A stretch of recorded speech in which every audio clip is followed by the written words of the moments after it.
Sudah, jadi pemeriksaan sudah lengkap, termasuk pemeriksaan tambahan yang kita lakukan karena kemarin ditemukan di sungai. Tadi pemeriksaan dasar-dasar pemeriksaan pada korban terendam dalam air sudah kita laksanakan, termasuk pemeriksaan tambahan toksikologi dan patologi anatomi, termasuk pemeriksaan screening nanti untuk ada tidaknya gambaran korban ini masuk dalam air, gitu ya.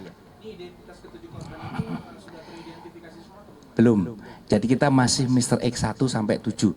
Nah, ini mohon bantuan media untuk mengglorifikasikan bahwa keluarga yang belum pulang mohon nanti bisa melaporkan ke tim antemortem untuk kita datakan sebagai data antemortem. Kami masih memerlukan data, baru 5 keluarga yang melaporkan kepada kami. Terendam dalam air, jadi artinya ditemukan dalam air. Ya, nanti dari pemeriksaan tambahan itu akan bisa ditentukan pada saat di dalam air seperti apa. Nanti sampai ditentukan sebab kematiannya.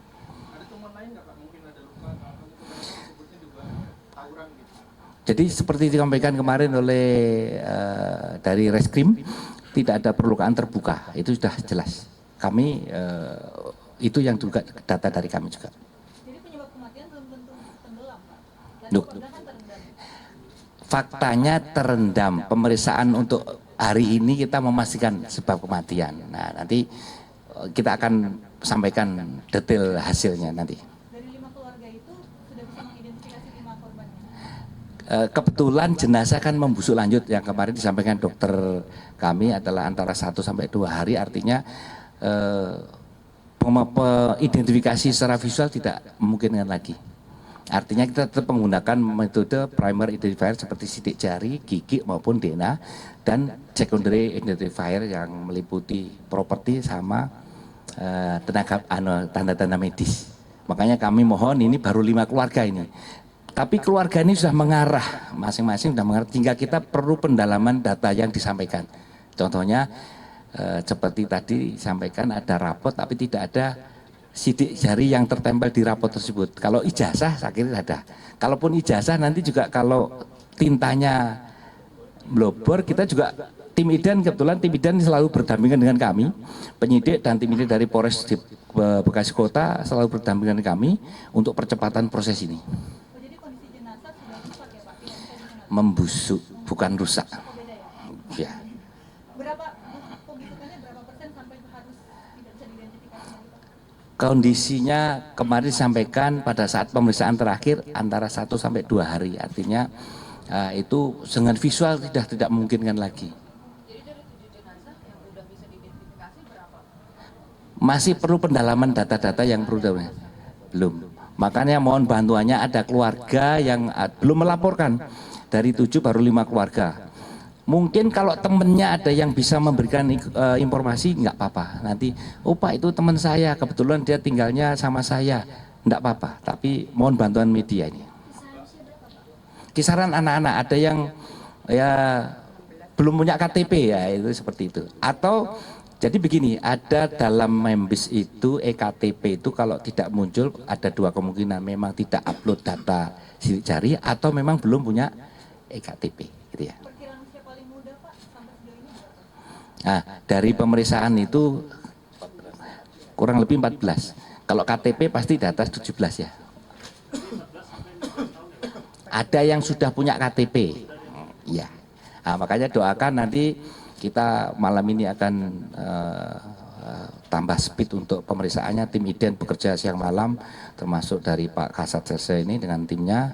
Kami juga di backup dari Polda dan Inafis Mabes, termasuk kami koordinasi dengan tim Pusdok juga, kita juga di backup. Pak, yang kelima jenazah itu akan bisa dipulangkan atau menunggu videonya ke identifikasi? Informasi dari data antemortem sudah mengarah, tetapi perlu pendalaman data yang lebih detail dan lebih akurat.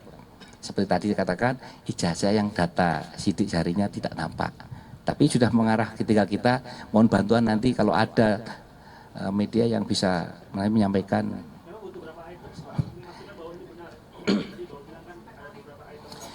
Ada 5 identifier dibagi menjadi 2, primer dan secondary. Primer itu 1, gigi, sidik jari dan DNA.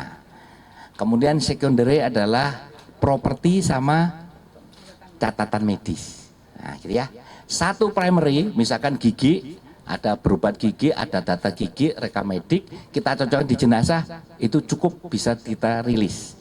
Sidik jari, kalau dia bisa ditemukan sidik jari di antemortem, misalkan ijazah, kemudian kita cocokkan dengan di jenazah, itu sudah cukup.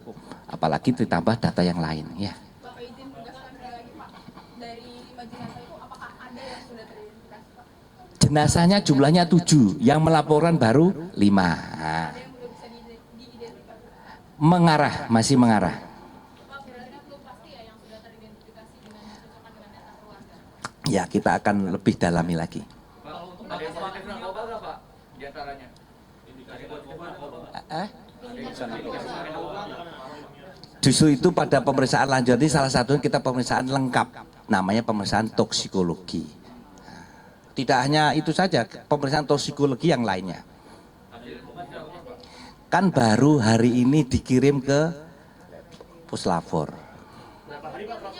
Nanti kita koordinasi dengan Lapor untuk percepatan, makanya kita minta bantuan dari tim penyidik untuk percepatan termasuk mindiknya untuk segera dibawa ke Lapor. Betul gitu Pak Kasat? Nah, kalau misalnya sudah teridentifikasi, misalnya dicocokkan dengan data dari keluarga, apakah sudah bisa dipulangkan atau harus menunggu ketujuhnya Pak? Kalau sudah satu dengan primary, kemudian ditambah data yang lain, kita bisa declare teridentifikasi, tinggal kita menghubungi keluarga, mau dibawa kemana, misalkan jenazah, misalkan dikubur kemana, kita akan fasilitasi.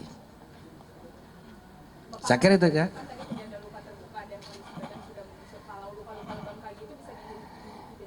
Makanya pemeriksaan hari ini memastikan itu. Luka terbuka misalkan iris, bacok, tusuk dan sebagainya. Patah tulang anggota gerak tidak ada, ya. Kalau toksikologi nanti kita akan minta dipercepat. Pemeriksaan DNA nanti biasanya Pak 1 minggu bisa, tergantung sampelnya. Nanti kalau misalnya yang melaporkan itu misalnya bapak dan ibu, yang dilaporkan adalah anaknya, itu lebih mudah.